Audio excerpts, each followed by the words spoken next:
할렐루야. 한 주간 평안하셨습니까? 한 주간 하나님의 손길을 느끼셨습니까? 여러분 기도하는 거 혹시 응답 받으신 분 계십니까? 혹시 하나님 나를 이렇게 인도하셨다라고 말씀하시는 분이 혹시 계시는지요? 하나님이 여러분 인도하고 계시면 하시긴 하십니까? 어느 초등학교 시험 문제인 것 같아요. 이런 글을 봤습니다. 사촌이 밭을 사면 과로. 정답은 뭐죠? 사촌이 돈을 사면 배가 아프다. 그게 정답이잖아요. 어떤 답안지 보니까 이렇게 적혀있어요. 사촌이 돈을 사면 가본다. 가서 보고 평수가 어느 정도인지 확인하고 배가 아프든 말든지 결정하겠더라고 이런 것 같아요. 가본다. 또 어떤 답은 사촌이 돈을 사면 바로 우와. 그 말은 뭐예요? 그 친구는 참 시기심도 없고 질투심도 없는 아이 같아요. 그렇죠? 또 한 문제가 있었습니다. 어떤 문제였냐면 답은 네 글자로 답하는 거예요. 술 마시고 길거리에 나가서 고래고래 소리 지르며 사람들 밤잠 못 들게 하는 것. 네 글자. 뒤에는 딱 힌트가 있어요. 가로 끝나는 거예요. 뭐죠? 네. 고성방가. 이거잖아요. 근데 이제 누가 답을 적었어요. 아빠인가?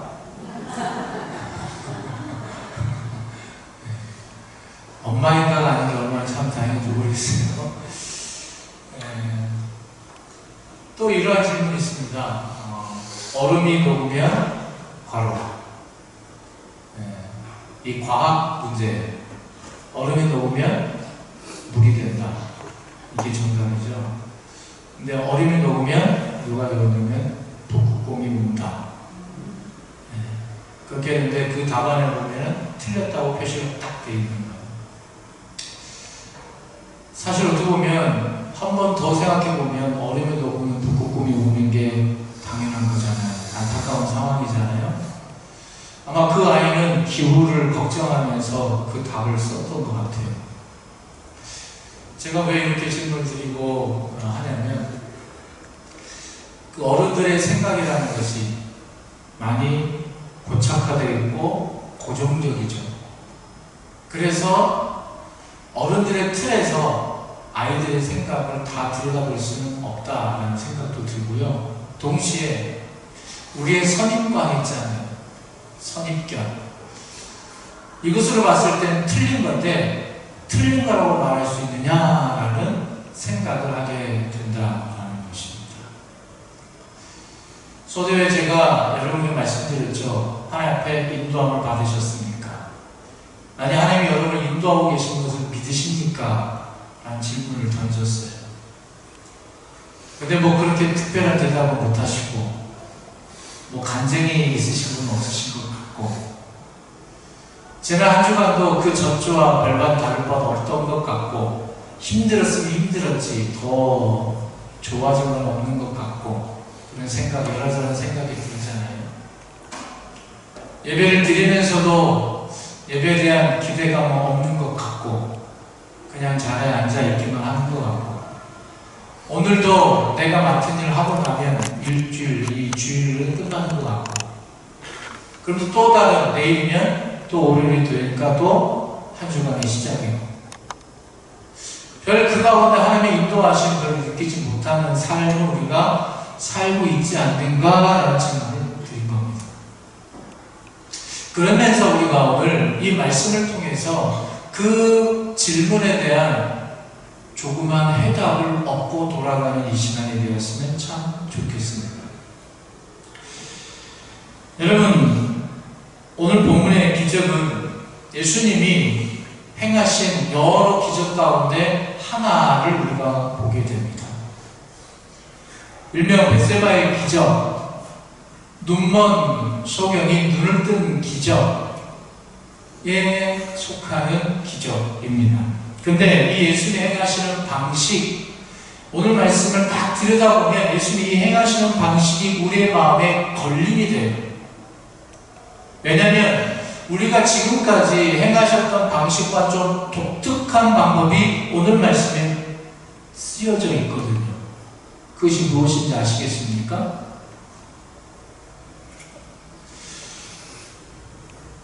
왜냐하면 예수님은 늘 손으로 안수하시든지 말씀으로 고치시든지 그러셨거든요. 그가 있는 현장에서 그를 고치시는 방식이 우리의 익숙한 방법이었어요. 그런데 오늘 말씀은 전혀 그렇지 않아요. 그것과 전혀 딴판의 방법을 예수님께서 사용하신다는 것을 우리가 보게 됩니다. 여러분, 오늘 22절 말씀 보시죠. 거기 보면 그 맹인에 대해서 맹인을 데려온 사람들이 예수님께 뭘 구합니까?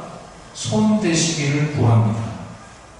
근데 이 맹인 주변에 어떤 한 사람 예수님께 상대고 예수님께 그렇게 요청을 했는데 예수님 이 맹인에게 손 한번 대주시죠 라고 요청을 했는데 이 요청이 예수님의 응답, 예수님의 반응, 예수님의 행동은 모든 사람들의 예상을 여러분 넘습니다.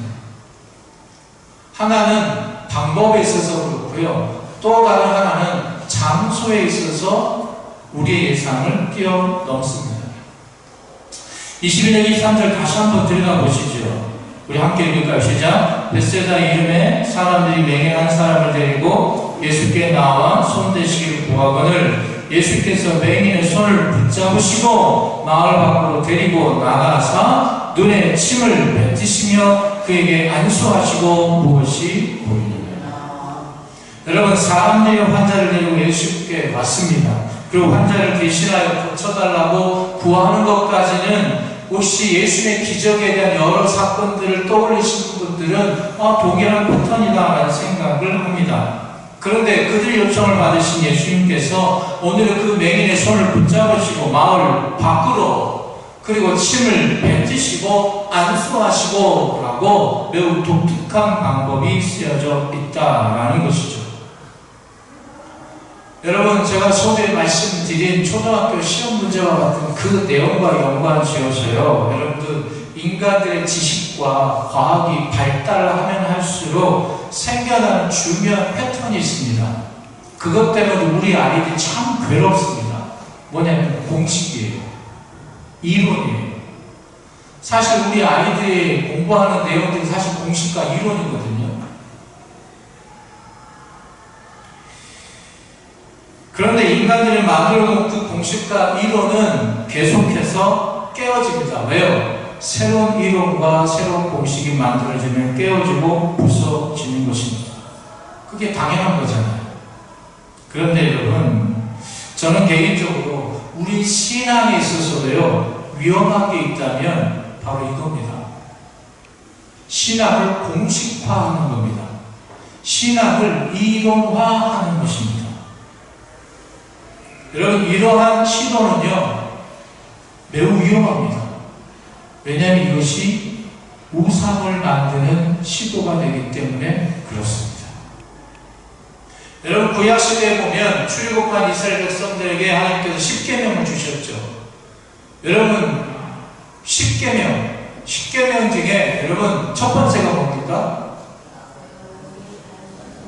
네. 나 외에 다른 신을 섬기지 말라.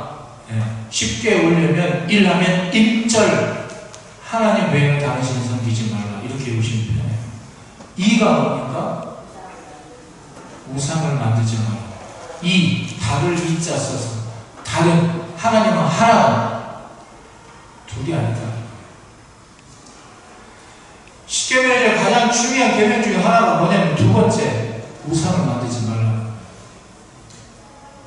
하나님 형상을 만들지 말라고 말해요. 근데 여러분, 출애굽한 백성들이 모세가 시내산 올라간 그 뒤에 시내산 아래서 뭐 만들었습니까? 우상을 만들었어요. 뭘요? 금송아지 만들었어요. 근데 그 금송아지가 뭐다? 하나님이다 라고 한 거예요. 근데 그들이 왜 그렇게 만들었을까요? 그들의 이론과 그들의 상식은 뭐예요? 신은 보여야 한다는 거예요. 왜요? 그들은 외국에서 400년 동안 계속 금신상을 봤거든요. 신이다라고 다 금이었어요. 그게 이론이었어요. 그들의 공식이었어요. 신에 대한 방식이. 그렇기 때문에 그들은 금송아지를 만든 거예요. 여러분, 오늘 우리의 신앙에도 우상화가 되어 있는 경우가 있다라는 것입니다. 한번 여러분 잘 생각해 보세요. 인간들이 하나님의 형상을 만들어 우상화하는 것은요, 오히려 보면 자신의 방식대로 하나님을 섬기는 거예요. 자신의 방식대로. 여러분, 하나님께 순종하는 것, 여러분, 때로는 우리가 하나님의 영역에 나를 맞추기보다는 하나님을 내 영역에 맞추려는 시도가 많지 않습니까? 그래서 사실 신앙과 종교의 타락은 바로 이러한 태도에서 비롯되었습니다. 하나 예를 들까요? 이런 겁니다. 이렇게 하면 병이 낫습니다 라고 말할 때 그것이 안수하는 방법이든 아니면 귀신이다 라고 얘기를 해주든 어느 대단한 부흥 집회 가가지고 기도 40일 금식을 해야 등등 여러 가지 이렇게 해야 병이 낫습니다. 여러분, 그것이 하나님의 방법일까요? 아니, 하나님께서 추구하시는 방법일까요? 하나님이 선택하신 유일한 방법일까요? 그 방법이 그렇지 않잖아요. 근데 그건 자신의 경험일 뿐이죠. 여러분, 제 말 이해가십니까?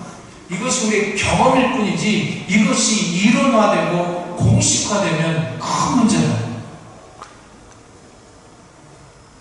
그래서 어떤 때 어느 부흥 집회 가면 어떤 목사님이 이게 안수기도 해주시잖아요.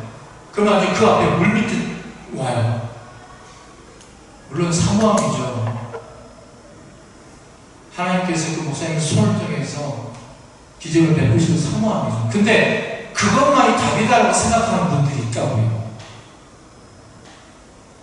그래서요, 어떤 권사님이 삐졌어요. 삐진 이유가 뭔지 아세요? 나는 안수 안 해줬다는 거예요. 지나갔다는 거예요. 네. 목사님이 수많은 사람들 모였으면 빼먹을 수도 있겠죠. 그냥 지나갈 수도 있죠. 심지어는 어떤 분들이 있는 줄 아세요? 나한테 이 손이 머무는 시간을 초로 계산하는 분들이 있어요.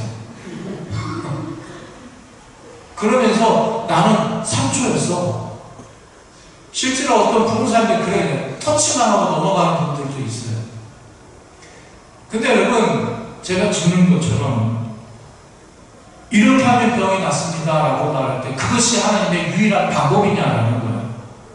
그것이 오히려 나의 경험은 아니냐라는 것이죠. 이것이 예배입니다. 그것만이 하나님 받으신 예배냐라는 거예요.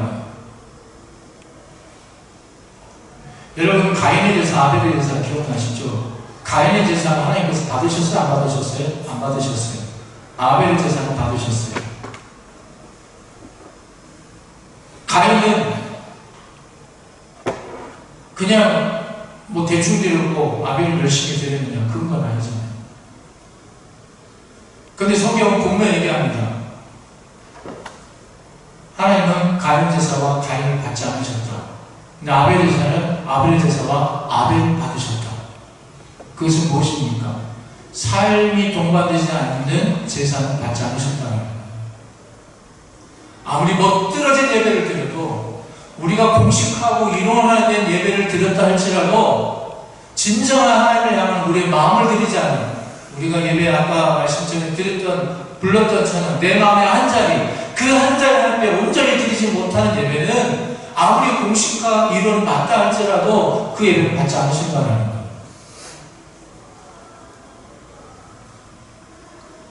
여러분,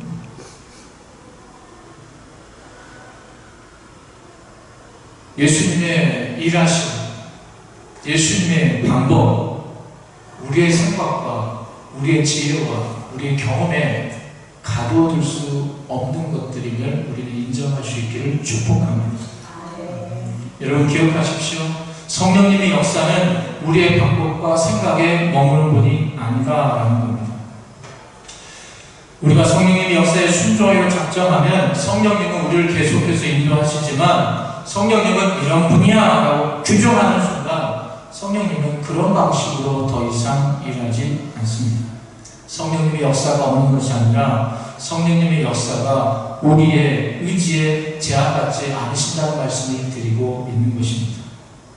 아마도 지금까지 예수님의 기적을 체험했던 사람들 마음속에는 언제부턴가 이 기적에 대한 공식이 생겼던 것 같습니다.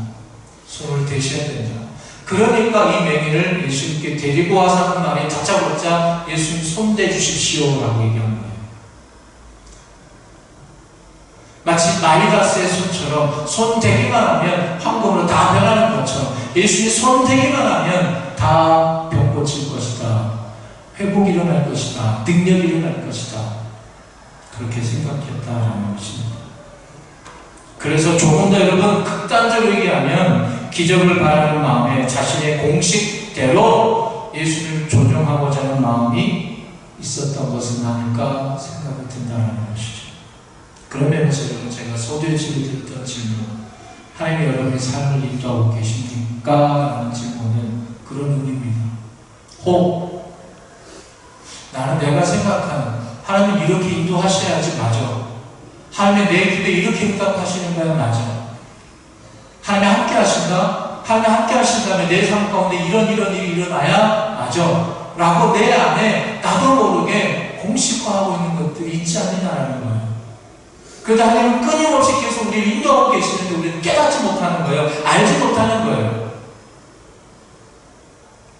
마치 아까 얘기한 것처럼 사촌이 너를 사면 우리의 상식은 뭐예요? 배가 아프다예요. 근데 사촌이 너를 사면 우와! 거기는 한털하게 미움도 질투도 없는 거예요. 여러분 우리의 공식, 우리의 이론은 뭡니까? 사촌이 너를 사면 배가 아픈 게 우리의 이론이에요. 얼음이 녹으면 물이 된다가 우리의 이론이에요. 근데 거기에 꽉 막혀 있으면 얼음이 녹으면 북극곰이 온다는 말로는 못하는 것이죠. 하나님이 인도하신다. 하나님이 인도하신다. 그러면 내 삶에 왜 이런 일이 일어나? 그래서 하나님이 인도하지 않는다고 생각하는 거예요. 하나님 말씀을 통해서 나에게 깨닫게 하신다. 말씀 100번 읽어도 깨달음이 없다. 하나님 인도하지 않는 것 같다. 근데 그 하나님 말씀 앞에 내 마음의 중심을 들이지 못하고 정말 그 말씀에 민감하게 반응하지 못하고 하는 우리의 잘못됨이 있음에도 불구하고 내 방식, 내 이론, 내 공식 그거에 따라 하나님은 일하셔야 한다라고 우리는 맞춰서 신앙생활을 한다라는 것이죠. 여러분 그래서 신앙에서 가장 치명적인 문제는요 바로 자신의 경험을 확신하는 거예요. 예를 들어 내가 기도할 때 이렇게 응답하셔도 그 경험을 확신해버리고 그 방법만 구하면 하나님께서 또 다른 길로 이루시고 또 다른 방법을 인도하시는데 우리는 깨닫지 못하는 거예요. 알지 못하는 거예요. 여러분 그래서 우리가 신앙생활하면서 언제 실망을 많이 하신지 아십니까? 가만히 보면 하나님께서 일하시지 않는 것이 아니라 하나님 우리가 원하는 방식으로 하나님께서 일하시지 않으시기 때문에 우리가 실망해요. 여러분 자녀가 부모에게 대한 원하는 것들이 있잖아요. 근데 그때로 부모가 움직여주지 않아요. 그럼 실망하죠. 근데 부모는 자녀를 위해서 계속 뭔가 부전히 생각하고 하다못해 뭘 먹다가도 자녀가 생각나고 좋은 것 보면 자녀와 함께 보기를 원하고 어디 좋은 데 가면 함께 가길 원하고 이게 늘 부모의 마음이 부모의 생각이지만 자녀가 원하는 걸 때때로 못 해준다고 해서 원망하면 여러분 그것은 누구의 문제입니까? 부모의 문제입니까? 자녀의 문제입니까?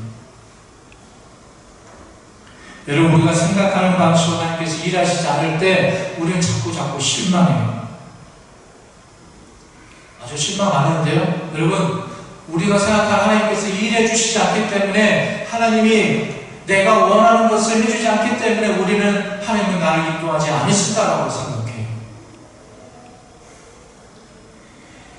여러분, 죄송한 말씀이지만 그것은요, 믿음이 없는 것입니다. 진정한 믿음은 뭘까요? 하나님 나를 인도하고 계신다. 이걸 느끼는 거예요. 아는 거예요. 믿음이라고 뭔가 대단한 거 하는 게 아니에요. 여러분, 사도 바울은 그래서 로마서 5장에서 뭐라 했습니까? 우리가 환난을 당하면 환난은 인내를, 인내는 연단을, 연단은 소망을 이룹니다. 여러분, 하나님의 방식은 때로 우리에게 환난으로 다가와요. 근데 그 환난 가운데 있는 하나님의 일하심이 있다라는 거죠. 그 뜻이 있다라는 것이죠. 사도 바울은 품는 거예요. 환난은 인내를, 인내는 연단을, 연단은 소망. 그 소망은 무엇입니까? 하나님은 나를 위해서 최고의 것을 준비하고 계시다. 하나님은 나를 위해서 선하신 뜻을 가지고 나를 이루어 보시고 인도하고 계시다. 이것이 소망입니다. 이것이 또 다른 우리의 믿음이다라는 것이죠.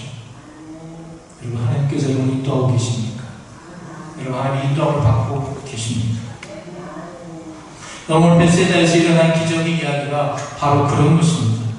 사람들은 자신들이 경험했던 방식대로 예수님을 찾아와 고쳐주고 오지만 전혀 다른 방식으로 일하시는 주님을 새롭게 경험한 사건입니다. 사실 이 다른 방식의 사람들도 여러분 많이 의아해 했을 겁니다. 근데 여러분, 정작 당사자 누굽니까? 맹인입니다. 아무도 보는 소경입니다. 이 소경은 얼마나 두려웠겠어요. 여러분, 우리가 뭐 게임으로도 그런 거 하잖아요. 이렇게 수건으로 눈 가리고 이렇게 사람 이렇게 더듬더듬하면, 왜 더듬더듬할까요? 앞이 안 보이니까 무섭잖아요. 여러분, 눈을 가리고 뭐 상자 속에 손을 집어넣고 이것을 만져서 뭐지 맞춰보세요. 그런 퀴즈 그런 거 있잖아요. 사람들이 막 별것도 아닌 건데 막 화들짝 놀라잖아요. 근데 여러분, 그것 이상으로, 그것과 비교할 수 없는 여러분 두려움이 이 맹인에게 있어요. 이 맹인은 뭐만 듣고 왔어요? 예수님 손만 댈 거야. 손만 대주면 너는 병이 날 거야. 이것만 듣고 왔거든요. 근데 누군가 내 손을 붙잡았어요. 근데 나를 어디로 이끌고 나가요. 얼마나 두렵겠어요. 생각하지 못한 일들이 일어나고 있고, 지금 나는 지금 이곳이 안전한 것 같은데, 이 자리가 안전한 것 같은데, 이 순간이 안전한 것 같은데 나를 다른 곳으로 옮겨간다는 거예요. 얼마나 두려워요. 눈으로 볼 수 있다면 보이니까 조금 더 안심이라도 되죠. 예수님께서 뭘 말씀하시면 마을 밖으로 데려가셨대요. 이 소경은요, 마을 안이 자신에게는 가장 익숙한 곳이에요. 익숙한 장소예요. 근데 그 일상의 그 익숙한 장소에서 예수님은 이 소경을 데리고 나가셨다. 여러분, 우리가 그렇지 않습니까? 한참도 모르는 내일이 어떤 일이 벌어질지 모릅니다. 오늘은 내가 지금 눈 뜨고 숨 쉬고 있지만 내일은 내가 어떻게 될지 모릅니다. 내일 내가 하는 일이 어떻게 될지 모릅니다. 그래, 인생은 살아가요. 소금 같은 인생은 살아가잖아요. 근데 하나님께서 인도하시는데 자꾸만 나는 이상한 데로, 힘든 데로 나를 인도하세요. 좀 잘 편해졌으면 좋겠고, 쭉쭉 대로가 펼쳐지고 했으면 좋겠는데 계속 어려운 상황이 반복이 돼요. 이 소경처럼 오늘 이 소경 같은 게 중요한 단어가 있습니다. 예수님이 이 맹인의 손을 어떻게 해요? 붙잡고. 어떻게 해요? 붙잡고. 여러분, 이거 꼭 기억하세요. 하나님 나를 그렇게 인도하세요. 어두운 가운데, 어려운 가운데 우리를 몰아서 넣어버리시는 분이 아니고요, 손을 잡고 가세요. 시편 23편, 내가 사망의 음침한 골짜기로 다닐지라도 샘을 뚫으라는 것은 주께서 뭐요? 나와 함께 하십니다. 사망의 음침한 골짜기를 넘어서 그 자리에서 나랑 만나자, 이게 아니에요. 나와 함께 가자. 내가 너와 함께 한다. 손을 붙잡고. 여러분이 찬양하시죠. 주님 여의 손을 꼭 잡고 가소서. 약하고 피곤한 이 몸을 폭풍하소. 해치사 빛으로 손잡고 나 인도하소서.